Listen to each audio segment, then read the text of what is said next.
Growing up in Brazil, I dreamt about the Amazon rainforest. For me, it was a magical place, a spiritual life force and the soul of our country. I thought it was indestructible. As I got older, I had to face the sad reality that this forest is in fact very fragile and that people were cutting it down to profit from its resources. It took years and many battles to start protecting the rainforest.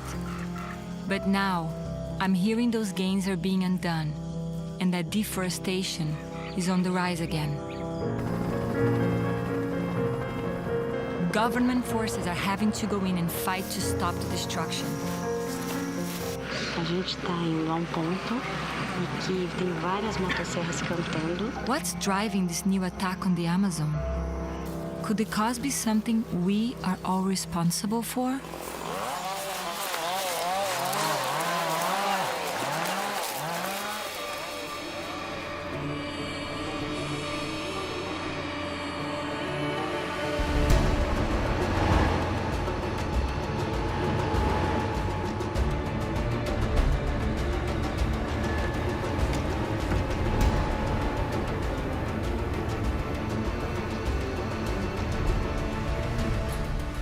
In the last 2 decades, the United States has built up a massive military presence in the Middle East.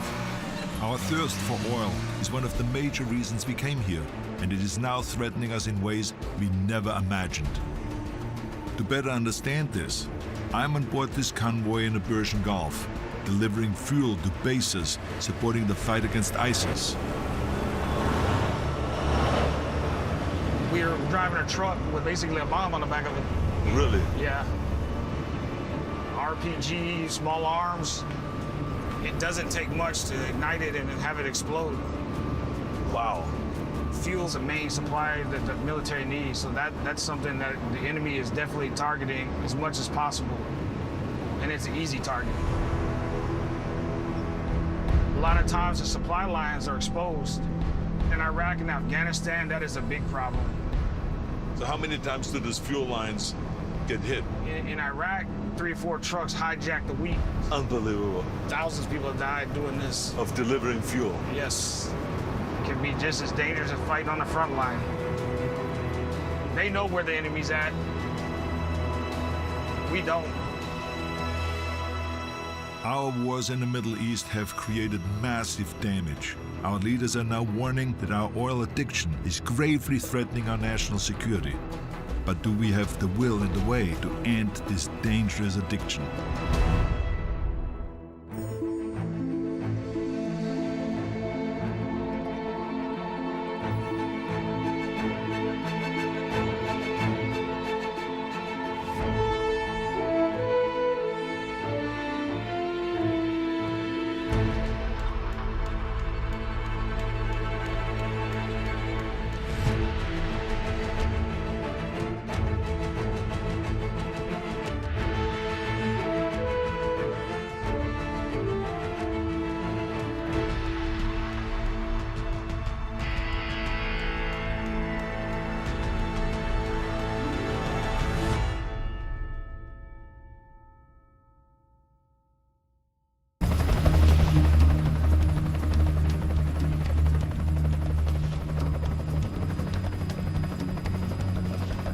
Brazil's Environmental Protection Force, IBAMA, is on the front lines, trying to defend the Amazon rainforest.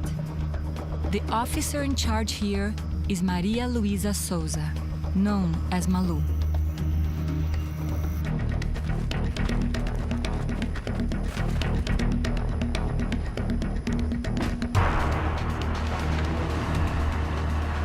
I'm on my way to meet her at her compound. I'm with an armed escort because this place is a hotspot for illegal deforestation.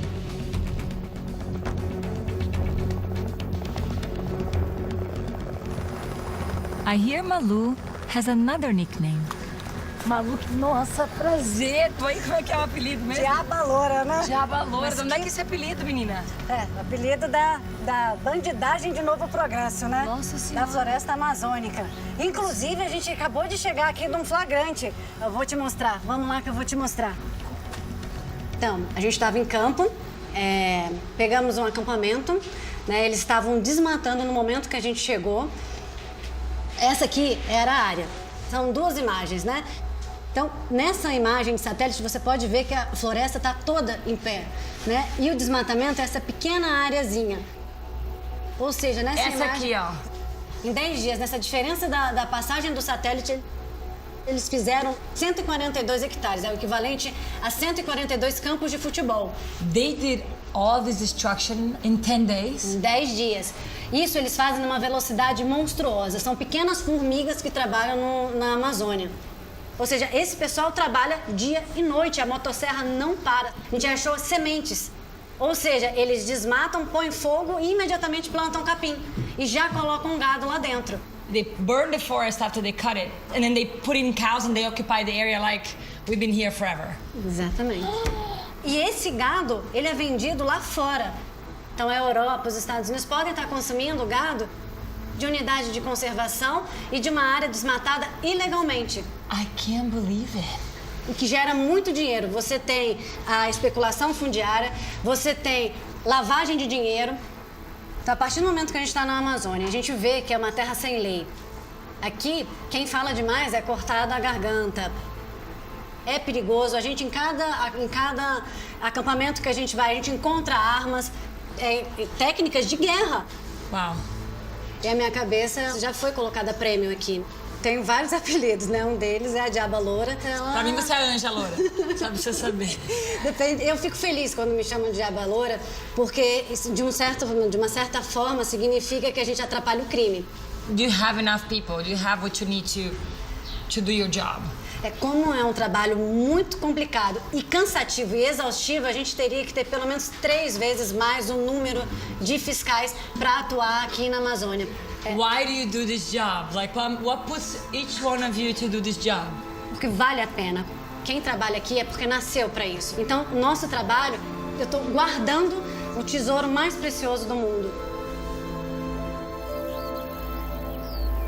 I had no idea that cattle was one of the biggest drivers of deforestation.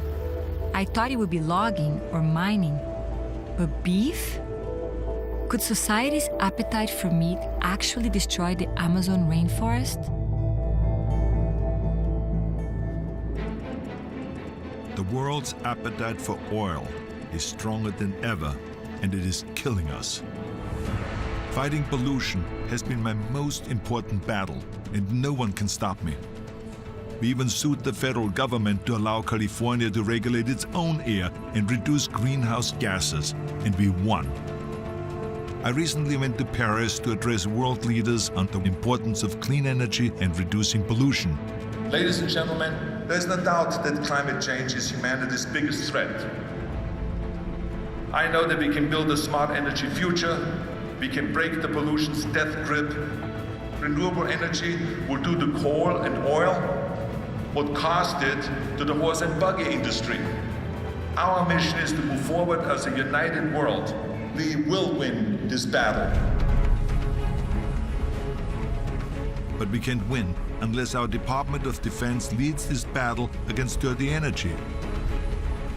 I've recently learned that both the Pentagon and the President have directed the military to reduce its oil use by switching to more renewables, like wind and solar.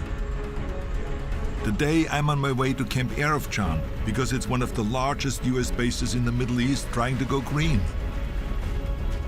It's hard to believe that almost $1 trillion have been spent, tens of thousands of lives lost in this region, battles ignited by fossil fuels destroying our planet. Crisis in the Persian Gulf. This is about oil and the price of gasoline.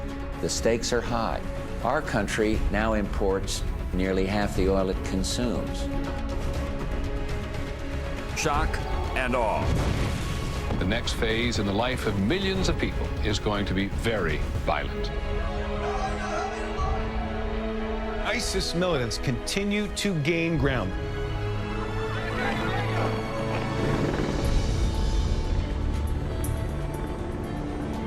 These wars have forced the military to radically rethink energy, from the immediate dangers of fuel convoys to the larger threat of oil dependence. Camp Arifjan is like a small city carved into the Arabian desert. Troops there support the international coalition fighting against ISIS. I want to know how much progress has been made here to break our oil addiction.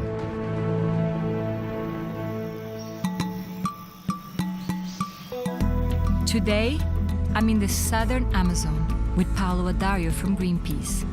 He says a bird's eye view helped me understand just how much deforestation is taking place here.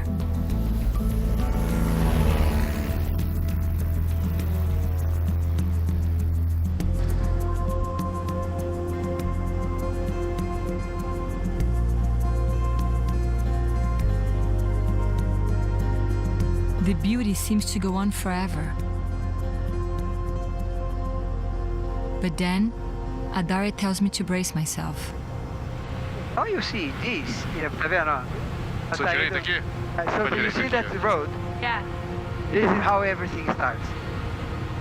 Everything starts with a small logging road going to the forest, access lumber. They cut only the lumber that has commercial value, and then they leave. And the road stays. And then a cattle rancher arrives, and then he starts cutting the remaining tree, burns everything to put cattle. And cattle is not even natural of the Amazon. It's not even supposed to be. No, definitely not. They are responsible for 65% of all deforestation in the Amazon. You gotta be kidding me. No, I'm not kidding. What do you see down there? Pastures, only some patches of forest. I mean, look over there. Look at the cattle. There's like sporadic cattle from all of this like dry land. Imagine the destruction of this beautiful forest to produce cattle. You know, when you eat burger, you don't realize that your burger is coming from here. From rainforest destruction. All these giant geometric shapes carved into the landscape are because of cattle? This whole thing that we are seeing right now, was not here. Here we had old growth forest, ancient forest. And now look at this. We already lost 20% of the Amazon.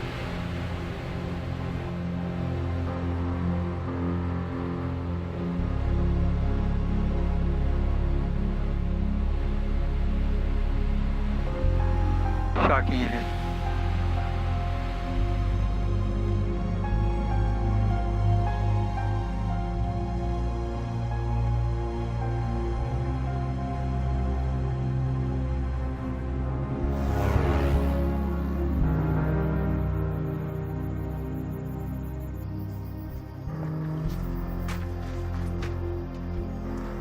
Tanta coisa, né, para aprender e ver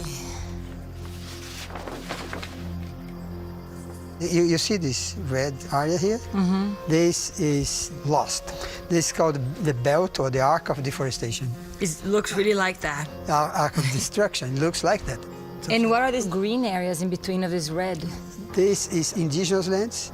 It's only the indigenous forest, land. this is remaining in areas that are protected by indigenous. So that means if the indigenous people weren't occupying these areas, this would be gone as well. If they were not here, definitely this would be completely disappeared. Wow. The indigenous people are the best guardians of the forest. So who are these people behind destruction? You have big companies dealing with big farmers, big international companies are involved, politicians are involved. They don't deforest because they hate trees, yeah? They deforest because you can make money. Most of these people come here like vampires, you know. They come to make money and leave. Okay, so we know that beef is the main cause of deforestation. They are not the only one. Yeah, you have the soy industry too. Most of the soy is exported for the production of animal feed that will feed cattle in Europe, in the US, etc. Yeah? Cattle industry. Yes. In animal agriculture, it's the same emissions as the entire transport industry, the airplanes, the cars, all the cars in the planet, everything. But isn't development important? Definitely is important. We have 200 million people living here.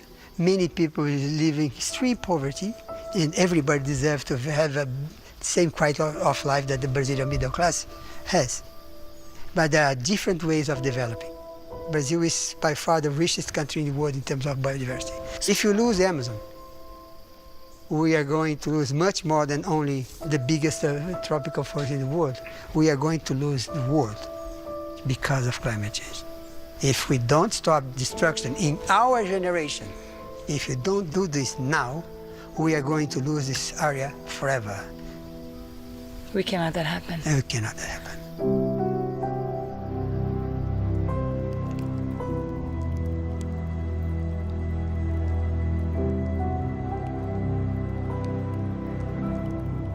Can't we find a way to use our natural resources without destroying the planet? From trees to oil, we can't seem to stop pillaging Mother Earth. What will it take for us to stop?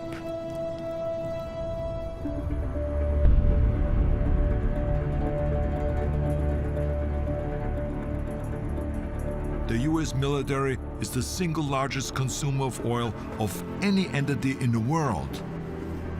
So I've come here to Camp Arifjan, one of the largest US bases in the Middle East, to see what's being done to break our fossil fuel habit.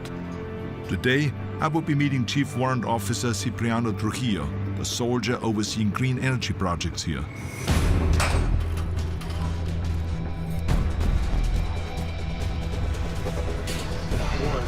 2, 3, 4, 5, 6, 7.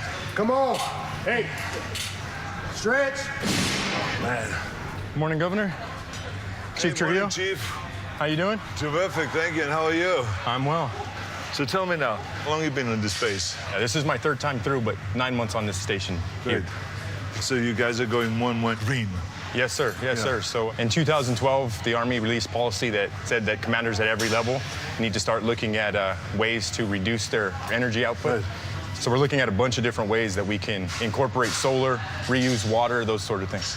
I've never seen that on any military base, and I've visited a lot of them, so that's kind of new here, huh? Yeah, in fact, I can give you a tour of some of the stuff that we're doing here. Absolutely. We'll go for your next set. Enough rest, right? Exactly. The chief tells me that the military has been investing billions in solar light carts, wind, battery storage, and other types of alternative energies in order to meet the Pentagon's energy goals. A solar-powered emergency warning system provides security in case of an attack. But the chief tells me that the technology that will save the most energy is the modular housing units, powered by rooftop solar and microgrids. In most facilities, lighting is where the majority of your electricity goes. But for us here in the Middle East, it's air conditioning. We have 25 of the single-story structures and 72 of the 2-story structures just on the other side. And is this kind of like a pilot project, or is every base will get something like that? So right now it's the pilot. Once we feel comfortable with it, we're going to start implementing it in other bases. And on Saturday, I'm flying up to Iraq to see if we can use them in bases there. Trujillo also shows me plans for a solar-powered parking lot, one that would charge the first fleet of electric vehicles on the base. I mean, it's encouraging, but we've had electric vehicles and solar parking lots in California for quite some time. So tell me now, to me what is interesting is, I mean, here we are in the middle of the desert, and you have an abundant amount of sun. What do you think it is that has held the military back in a way when it comes to making the base more green? One of the issues that we definitely run into is it has to be true and proven. Right. We have to know that it's not going to put any of the soldiers at risk. So what we've really attempted to do is start very small, ensure that the first projects are extremely successful. This way we can stop the naysayers and then move forward. How do the average soldiers out there feel about that? Going green and the energy efficiency and all those things? When I originally took this job, I literally felt like the first project I presented that people were filling up buckets with rocks so that they can stone me. I was really actually quite surprised with how much resistance that I received initially about solar. Right. So As soon as the light carts had such a great success, I presented this project, and everybody in the room had the exact same question you had. They said, "This is a great idea, Chief. Why are we barely doing this now?"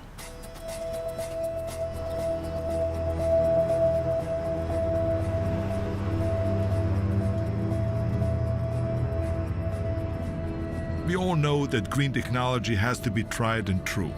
But as I leave the base, all I see are diesel generators and row after row of gas-guzzling tanks and trucks.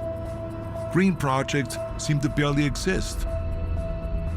And yet, the military is on target for the clean energy goals. It just seems like a pretty low target. Why? Is it the military bureaucracy, or is there something else keeping us dangerously dependent on fossil fuels? I'm headed to Washington, D.C. to find out. Growing up in southern Brazil, my 5 sisters and I ate meat pretty much every day.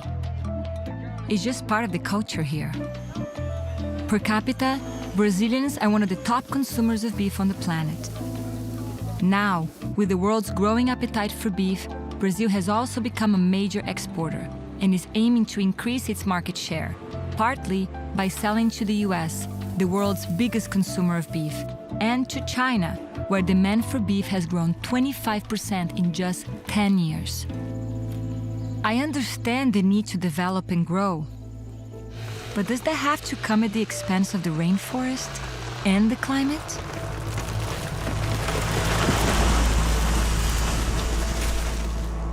The Amazon rainforest is about the same size as the continental United States. 1/5 of the world's fresh water runs through it. And it is home to more species of animals and plants than anywhere on Earth. The Amazon represents more than half of the remaining rainforests on the planet.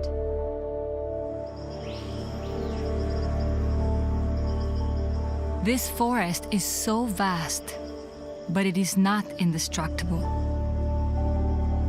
To find out what's at stake, I'm going to talk to one of Brazil's top climate scientists, Dr. Antonio Nobre. So Antonio, tell us a little bit about this amazing green carpet of heaven over here. Well, most people don't have the opportunity to come on the top of the forest.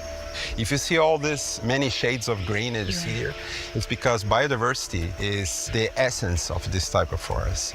Every species of trees has thousands of species of bugs. And also if you get a leaf of one of these species and you look to the microbes that is sitting on the top of leaf, you find millions of species, millions. And this is all below our radar screen, so to speak, because we don't realize it's invisible. And the trees are shooting water from the groundwater, up high in the sky.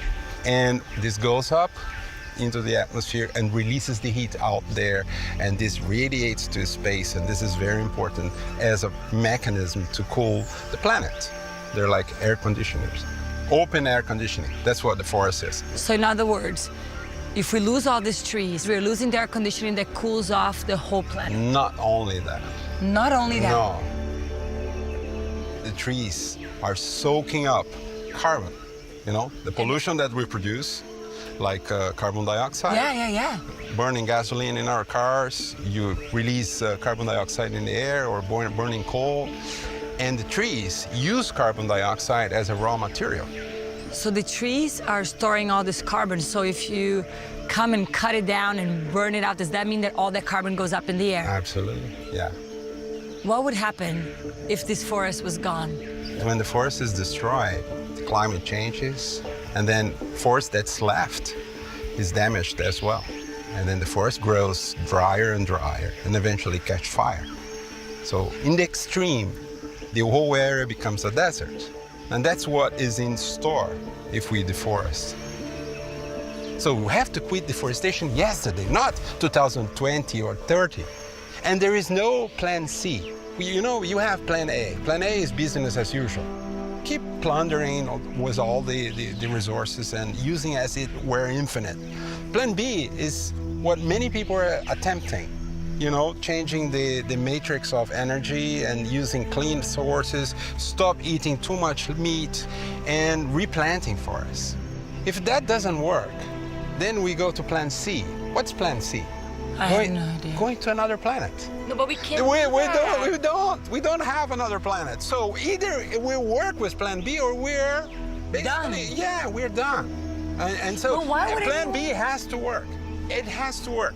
People have to take accountability, because it can't just be like, I'm leaving over here and whatever happens over there, you know, It's who not my cares? problem, It's yeah. not my problem, because it is everyone's problem. Yes, people should wake up. It's like when you are in the midst of an unfolding disaster, what do? You panic? No. You move it. Move, move, move, move. That's what we need to do.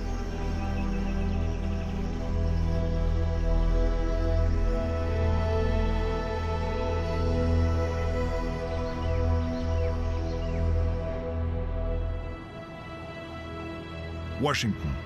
I've come here to see why the military, despite direct orders from the leadership to ramp up renewable energy, seems to have made such little progress on bases like Camp Erfjan.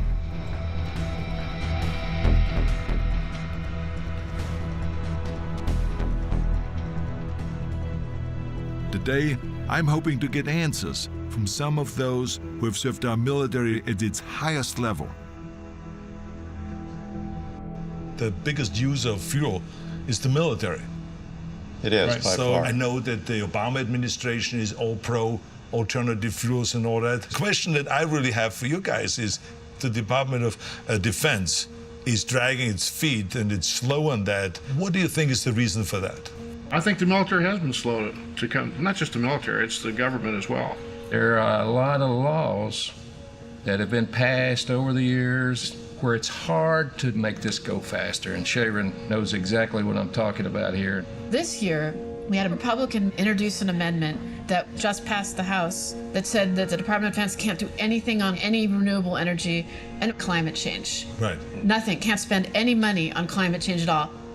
I can remember times when I was told that there were certain staffers looking for items in the U.S. budget, in the defense budget, that had to do with either climate or energy so that they could zero those out.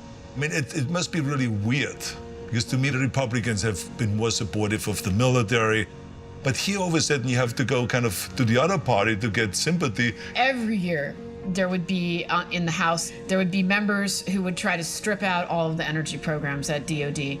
That's right. And it was, members from Texas, who have a vested interest in the current system. What business would subject itself to that kind of constriction? You can't do anything that makes your business more efficient and better. It's amazing. Some members of my party have accepted the need to break our dependence on polluting oil. But many Republicans are still fighting the Pentagon's directive for the military to go green. These executive orders require the Department of Defense to squander precious defense dollars by incorporating climate change bureaucracies into its acquisition and military operations, and to waste money on green energy projects. And two House Republicans from Texas who have received hundreds of thousands of dollars from the fossil fuel industry year after year repeatedly try to block congressional efforts to scale up the military's use of alternative fuels. The House recently passed a drastic amendment by Congressman Buck, which would block an unprecedented directive from the Pentagon that orders our military to prepare for our clean energy future. And now is the time to focus on our imminent defense requirements, because climate change is not an enemy of the United States. We are being faced directly with climate change, and we know science is telling us that it's going to get worse in the future. And if we don't adjust, we are just asking for trouble. Climate change is included in the larger debate about what is the world we're going to face in the future. What are those existential threats to America? And this is one of them. What has changed? Why is there such an urgency now? Climate change is especially dangerous because it makes everything else more dangerous. So it's what the department has called in its own strategy document a threat accelerator.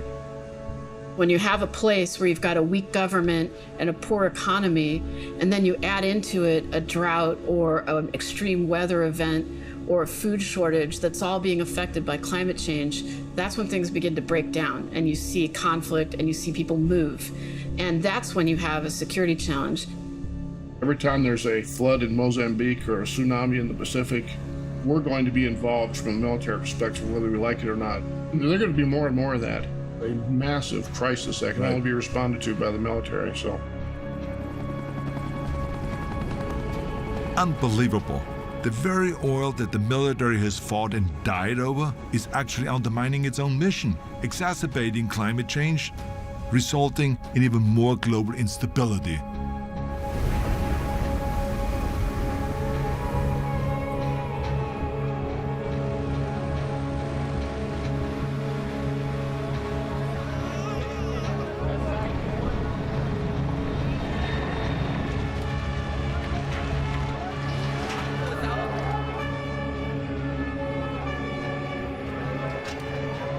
It's shocking to me that we are so ill-prepared for the looming national security threat of climate change.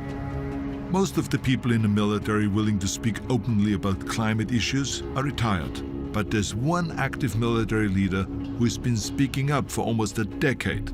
That's Assistant Secretary of the Navy, Denny McGinn. We must recognize that we as a nation are at a pivotal moment in history. Those who say that now is not the time to act fail to recognize the gravity and the urgency of our energy and climate change challenges. McGinn retired from the Navy as a Vice Admiral. The Pentagon then recruited him to become Assistant Secretary of the Navy because of his extensive knowledge of renewable energy solutions. I'm on my way to Naval Station Norfolk to meet him.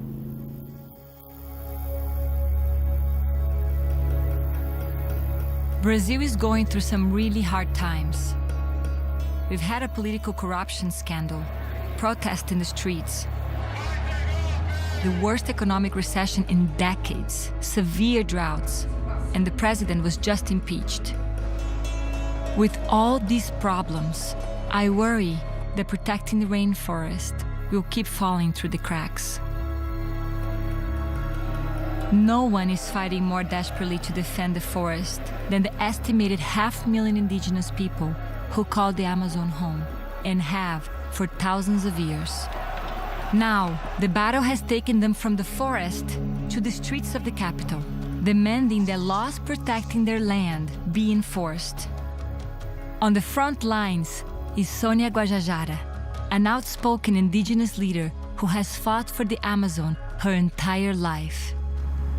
Se nós temos hoje uma bancada ruralista muito forte, muito grande, né, que está o tempo todo aí querendo, né, detonar com tudo quanto é direito, quando que eles, em algum momento, vai autorizar ou vai dizer que ainda tem terra indígena no Brasil? Who are these politicians? Do you know who are these people who are creating this pressure on indigenous land and protected lands? Olha, no Brasil, assim, é difícil de você listar quem são os piores, né? Mas, assim, tipo, tem uns 300 parlamentares que estão juntos aí, conectados, assim, no mesmo interesse, né? Que é de acessar as terras indígenas, de explorar as terras indígenas. No ranking aí, sempre, a Cátia Abreu sempre esteve no topo, né? Como ministra também tem todo esse interesse aí de desenvolver a agricultura e o agronegócio, como sempre, né? Ela, como senadora, ela lidera aí os políticos, né? Que tem esse interesse também de desmatar. Eu até dei um prêmio para ela, né? Que foi a Motosserra de Ouro, né? Ela como Miss Desmatamento. Ela merece todos esses prêmios, porque ela não muda, né, essa postura dela de aumentar a legalização do desmatamento, né? I'm gonna ask the senator and former agriculture minister how she justifies the forest still being cut down. I've just come from the Amazon, flown over it, and saw a lot of deforestation, cattle. Você sobrevoou o Pará. Eu sobrevoei o Pará, eu sobrevoei o Mato Grosso, que o Mato Grosso tá acabado, né? I was a little bit shocked to see that, you know, because I'm so proud of being Brazilian, I'm so proud of the forest, and what is this? Is this the cost of us being pressured to produce? Então é uma responsabilidade muito grande que o Brasil carrega sobre seus ombros, porque em 2050 nós teremos 2 bilhões de pessoas a mais no mundo e que precisam se alimentar. But can we continue to grow without destroying the rainforest? Com certeza. Quando o debate chegou, principalmente no Brasil, ele chegou muito agressivo contra os produtores. Nós que imaginávamos que éramos os salvadores da pátria, produzindo alimentos, de repente acordamos como os algozes da natureza, destruímos tudo. Mas todos os segmentos da agropecuária, do agronegócio brasileiro, sempre foi a âncora que fez com que o Brasil pudesse ser impulsionado e superado essas crises. Isso por motivos simples. Nós temos clima, nós temos terras, nós temos muita água, que é a vocação do país. E o Brasil não contrariou essa vocação. If politicians here feel like Brazil's natural resources will never run out and continue to cave into the growing pressure to produce, what hope is there for the rainforest, the climate, and our planet? There are some Brazilian ranchers trying to figure out better ways to farm the land, so no more trees have to be cut down. But so far, it's not enough. The big issue of greenhouse gas emissions from raising cattle still remains. Already, 20% of the Amazon is gone. Another 20% is at risk. We are at a tipping point.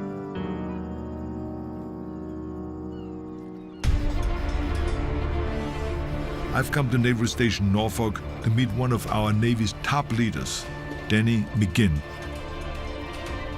Norfolk is the largest naval base in the world. It launches some of the military's most important combat missions to places like Iraq, Afghanistan, and Syria. I want to ask McGinn what he's doing to help speed up the military's move to renewables. But before I get the chance, he tells me that I have to meet one of the base's top admirals to learn about what's happening here. Cover, this is the second most vulnerable area next to New Orleans in terms of the sea level rise. Right now, our best estimate is approximately a 2-foot rise by the year 2050. 2 feet. Exactly. The major thoroughfare coming into the base would be underwater anywhere from 2 to 3 hours every single day. That's on normal days. But the thing that really concerns us is the probability of storms. That will surge into the Chesapeake Bay, up the river. It can increase sea level rise by 4, 5, 6 or more feet. We get a Category 1 storm here, we're already putting our piers underwater. So you get a Cat 2 storm, and half the base is now underwater. I can imagine the danger that this Yes. base is under all the time. Exactly. It's not just Norfolk Naval Station, it's all naval stations all over the world, it seems to me, no? Exactly. We worry about it everywhere. It's going to intensify, it's going to be more frequent. We're in hurricane season. Could happen literally tomorrow. At least 18 other major naval bases critical to our defense are at serious risk. Not 50 years from now, but today. It's alarming to learn that climate change could cripple operations all along our eastern seaboard. When we talk about the future and the rising sea levels, you already have to shut down certain areas now. I mean, this is unbelievable. We've got to develop alternatives to simply business as usual, rely on cheap oil. We want to, by 2020, in just 4 years, be able to say that 50% of our energy for the Navy, including nuclear power, is coming from non-fossil fuel sources. 50% by 2020 would be a major victory. The Navy consumes about 1/3 of the military's fuel. But what are they doing right now to deal with the immediate flooding threat? We just built a new pier there that was raised up higher. Secretary McGinn tells me they're doing all they can to adapt, raising piers and moving sensitive equipment from low-lying areas. But you can't just pick up and move a naval base. And the only real solution to sea level rise is curbing fossil fuels. I'm sure when you started, you never thought about that you got to deal one day with the challenge of global warming, sea levels rise, right? Right. The threat from nature. Throughout my career, somebody that came up in, flying airplanes early on, it was probably something I didn't give a whole lot of thought to, but these days I give a lot of thought to it. If we don't start now, in 20 years, we'll be looking back and we'll be saying, why didn't we? Why didn't we listen to the science and the engineers? Climate change is happening and we need to plan for it.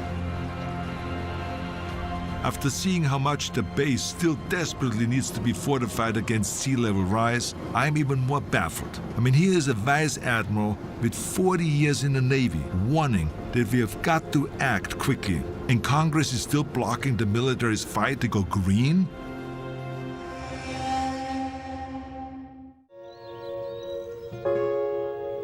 I'm back home now, thinking about everything I've learned in Brazil.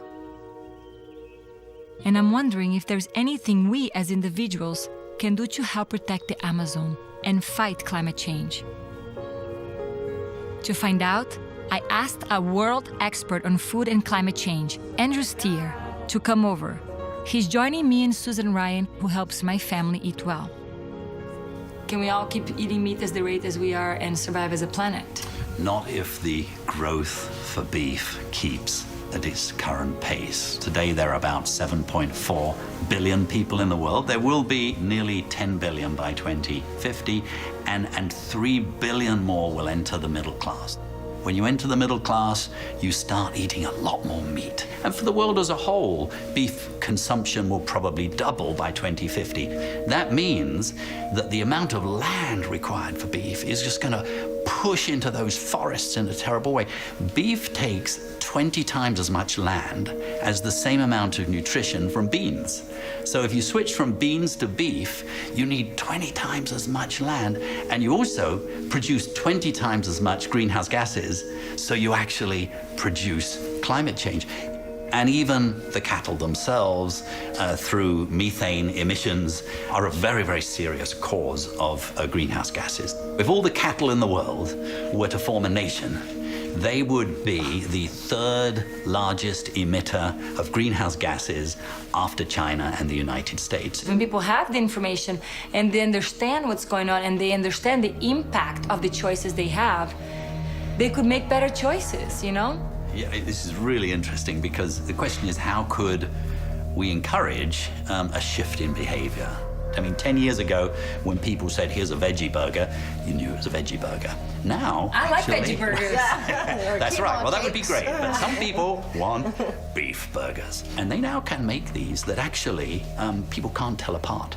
I would say 80%, 90% of what we eat, it's plant-based. You just become accustomed to, and then you love it, and then it becomes the most delicious thing. Like starting your kids out early, like I think kids that's very love beef. helpful. They think they're candy. The two of you clearly sort of reinforce each other. Deep down inside of you, you believe that you ought to eat in a certain way. So it's not that everybody needs to become a vegan, but we do have to eat less beef. And in fact, if you were to halve your amount of beef consumption, if we in America were, that would have a massively positive impact. We can't solve climate change unless we stop deforestation.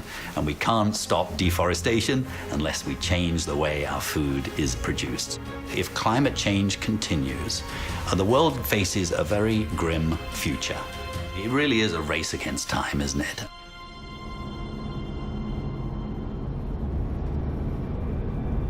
Climate change is flooding our bases and exacerbating conflicts around the world. Our dependence on oil is killing us. So how is it that so many members of Congress refuse to switch over to renewables as a solution to all of this? I wanted to talk to my fellow Republicans, so I reached out to many members of the House and Senate Armed Services Committees, but none of them made themselves available. To be honest, I did not expect to get that much resistance from my own party. And as I spend more and more time here in Washington, I keep thinking about our fuel convoy drivers in the Middle East, whose job it is to bring oil to the troops on the front lines. What do they think about our dependence on fossil fuels and the fight over greening our military? I arranged to meet with some who are now back home. Now, you were in Afghanistan and you were in Iraq. Both of you were in Iraq. Yes, we were there together. And have you been part of an attack driving the fuel around? Absolutely, yeah. We pretty much got hit every single time we went out. Every single time? Every single time, yeah, for the most part. So all of a sudden there you were, you stepped the first time in this truck and you had all this fuel behind you.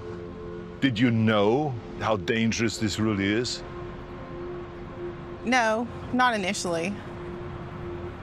We were probably there maybe a month before I got attacked. We left every morning at 6 o'clock, and it wasn't too hard to figure out that we were going to be coming. And I was the first truck in the convoy, and there was a turn we had to stop to turn right. And so it was at that intersection that at first it was a grenade and then 3 IED. I was unconscious. My passenger, he was killed. He was killed? They definitely had it planned out. I mean, at one point you would say, let's go and change that. Let's do something different, or let's improve on that. I've been working on this for over 10 years. When I got home, I knew that I wanted to continue my mission, and how I was doing that was talking about these fuel convoys and talking about how dangerous it was, and that if we moved towards a clean energy future and allowed the Pentagon to do the kind of things that they needed to do, that we could be saving American lives. When it comes to clean energy, it's not about polar bears, it's about fuel convoys and national security for me. For the military base, we know that now we can provide that with renewable energy. The only problem is that, unfortunately, if Congress finds out about it, they get kind of upset because there's so many people within Congress and the American public that are still deniers, saying climate change isn't real. How can you be a denier of something like that? I think I'd like to almost turn the question around on you and ask you how that happens. You ran on a Republican ticket and were actually the Republican governor for California, and a lot of the stoppages being on the Republican side of the political spectrum. How is it? A lot of these people are controlled by the higher powers, the people, the money people and so on, and that's the sad story. I know my friend that died, he was a great person, and I don't think his life or anyone else is worth oil, when there's so many other options out there that, why would you not want to go that route? Yeah. If Washington politicians were as courageous as our troops, they would stand up to the oil interests and help our armed forces go green. Meanwhile, the military is using the limited resources it has to test the renewables for wars of the future.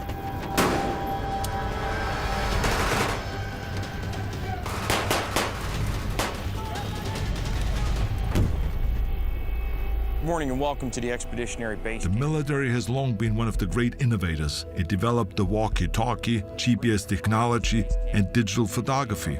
I can only imagine all of the green innovations that we might see if Congress got behind them. One is behind me. It's the hybrid power trailer. It reduces the amount of fuel that we're going to require. The Army trains soldiers in renewable systems like the hybrid power trailer and portable solar generators that can power satellite dishes, GPS, and radios for combat. These systems can reduce the military's addiction to fossil fuels, making our troops and all Americans safer. Our thirst for oil has already cost us too many lives, and it's leading us on a path to self-destruction. We already have the clean energy solutions to help put an end to climate insecurity and the conflict over oil. We just have to fight for them.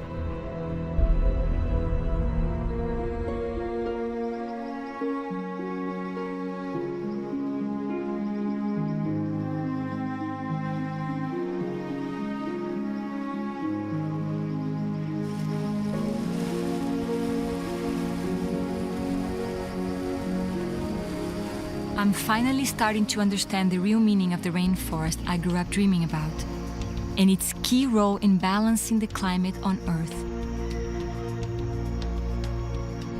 The Amazon rainforest is vital to sustain life.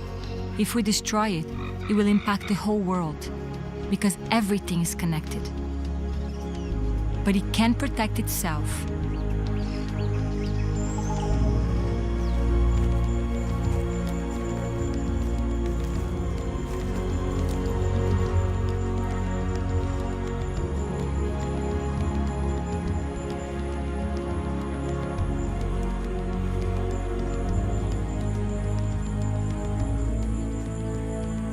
We have to pressure our leaders to stop deforestation, to use clean sources of energy, to curb CO2 emissions. And we also have to make some changes in how we live and how we eat. Who will join me in this fight? Because our choices will make a difference when it comes to saving this magical place.